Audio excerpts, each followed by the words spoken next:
Hi, I'm Victoria Wells. I'm an animal behavior specialist and a dog trainer here in New York.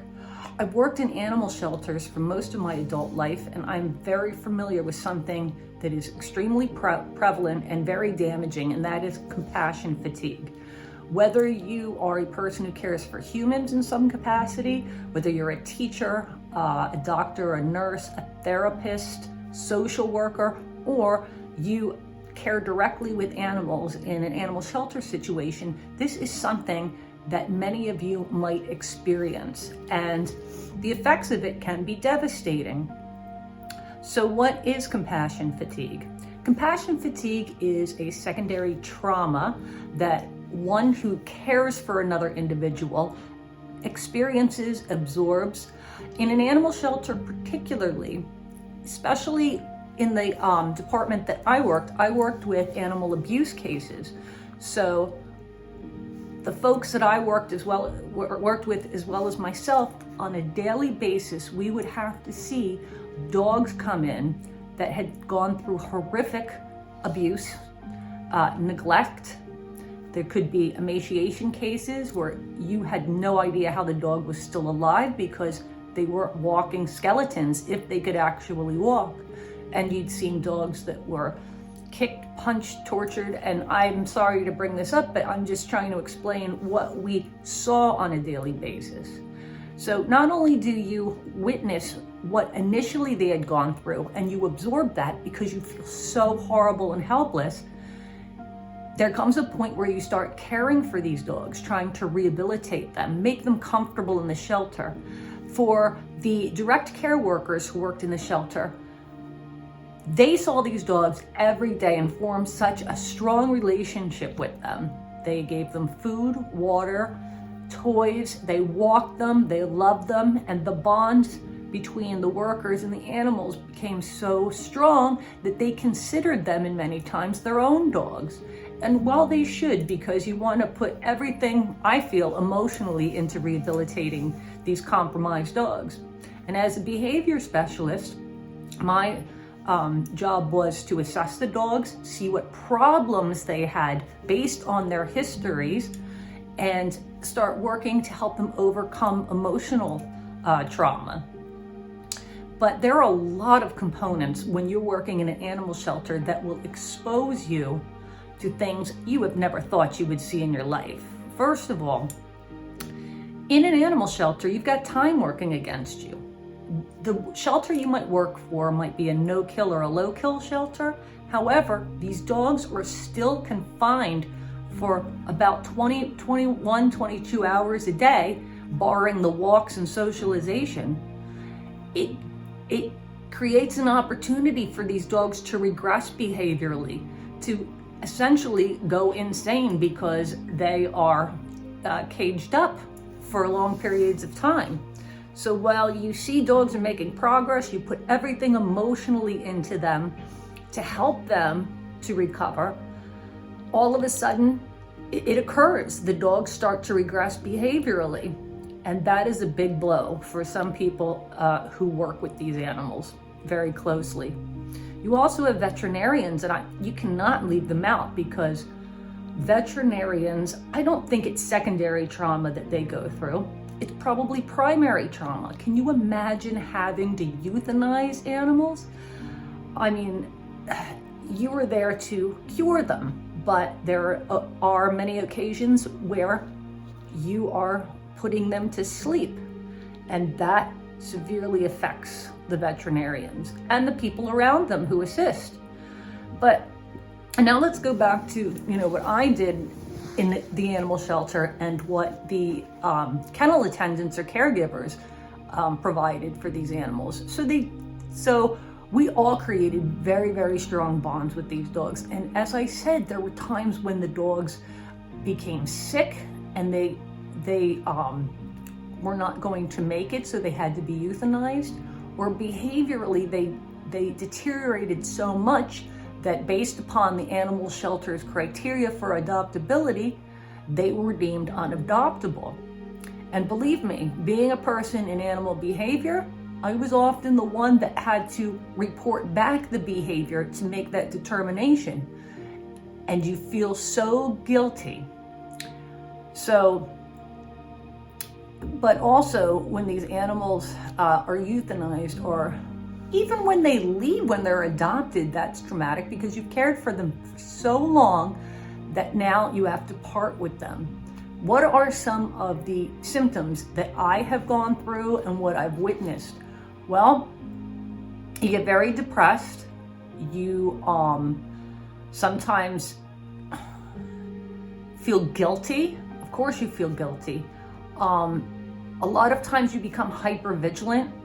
I became hypervigilant anytime I heard a dog bark, and I would turn into a vigilante if I saw a dog was being mistreated, you know?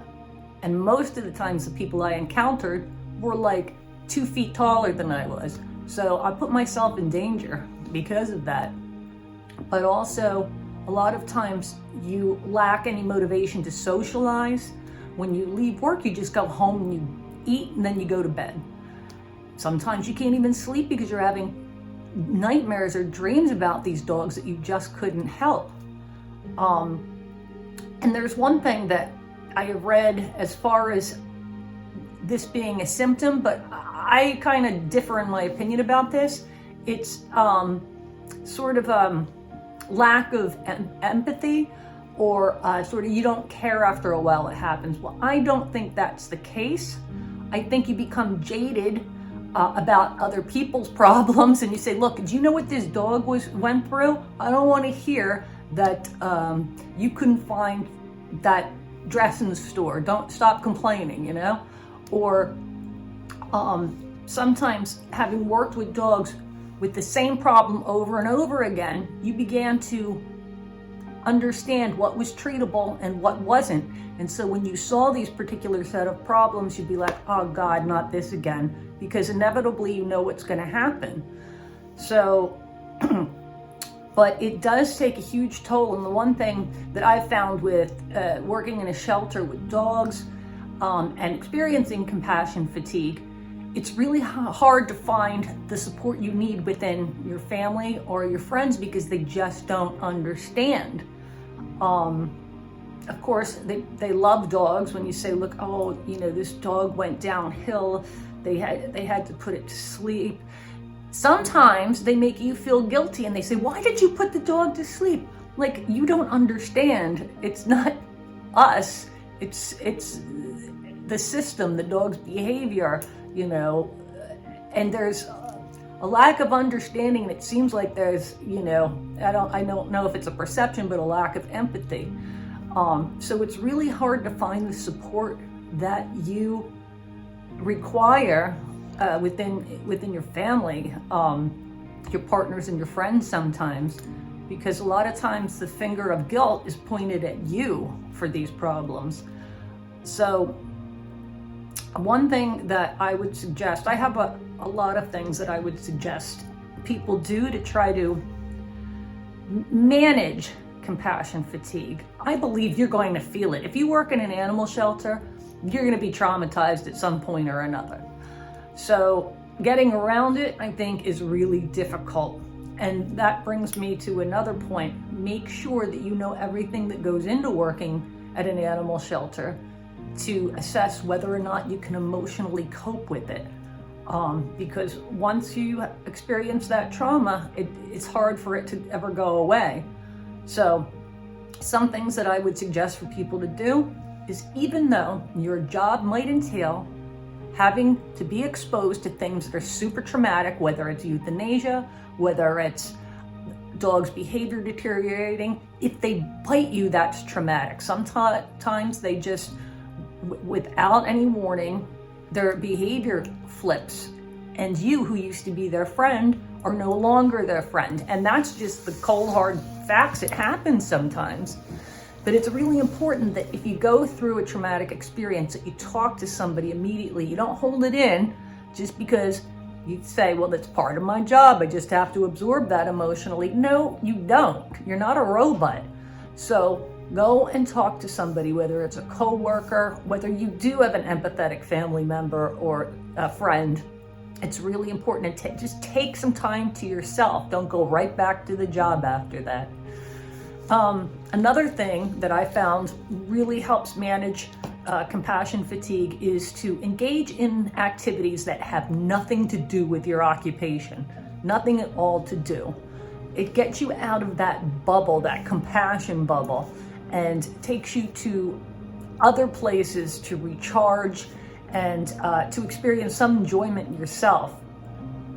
Another thing is, I suggest strongly that if you are experiencing compassion fatigue, you go to a therapist that deals specifically with compassion fatigue.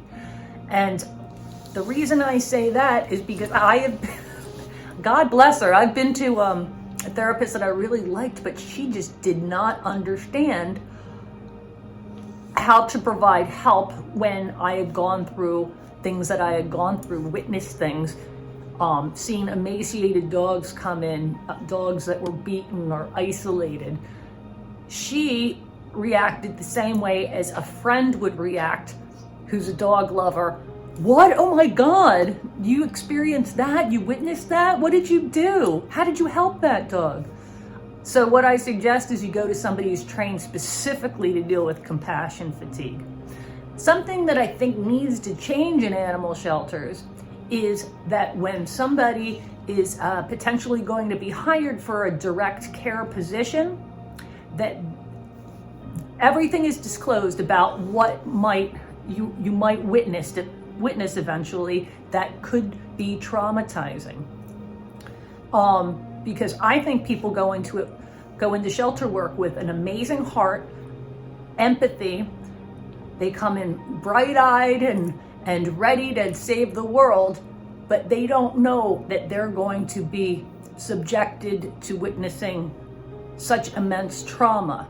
So I really think that it's an animal shelter's responsibility to provide an orientation to these new hires that is detailed and that lays out what you may see and how it might affect you.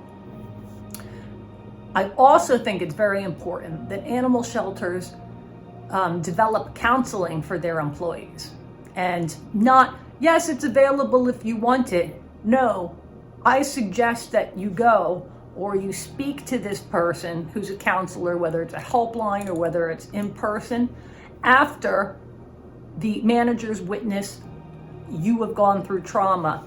Because the effects of compassion fatigue can be devastating and long-term. So I'm with you. If you have gone through any of these situations, I've been there, and I still feel the effects of it. Although I've removed myself from working in the animal sheltering business, because I think that there's a point where you need a bit of a break from that. Remember to take time out for yourself, and even though you're an empathetic person and you care for others, it's really important that you do good things to maintain your emotional health. So be a little selfish sometimes. It's not being selfish, it's just self-care. So hopefully this has helped. Thanks a lot, and I just wanted to share it.